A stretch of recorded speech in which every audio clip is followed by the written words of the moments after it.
Ecco la situazione meteorologica. Una debole infiltrazione fresca in quota causa instabilità crescente sull'arco alpino di confine, innescando temporali in discesa sulle pianure del nord nelle ore pomeridiane e serali. Per la nostra regione ancora condizioni stabili sulla costa, instabilità pomeridiana relegata al solo entroterra, temperature da bollino rosso fino almeno a metà settimana.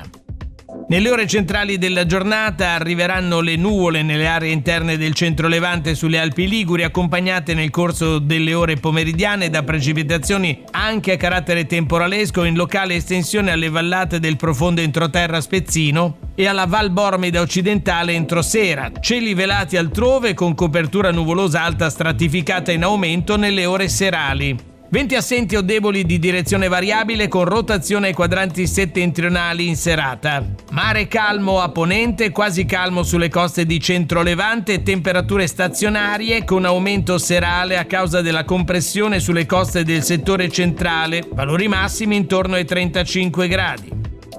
Per domani, martedì 30 giugno, la Limete prevede per l'intero arco della giornata il transito di velature a tratti più spesse e compatte sui versanti marittimi. Nelle aree interne, fenomeni di instabilità al pomeriggio, in estensione dalla Val d'Aveto e Trebbia nell'entroterra genovese, esaurimento dei fenomeni in serata, cieli velati sull'intero territorio regionale. Venti a regime di brezza da nord in prima mattina e in tarda serata, da sud nelle ore diurne, fenomeni di compressione sulle vallate cittadine di Genova e Savona. Mare quasi calmo a ponente, generalmente poco mosso sul centro-levante, temperature stazionarie con caldo oltre le medie stagionali.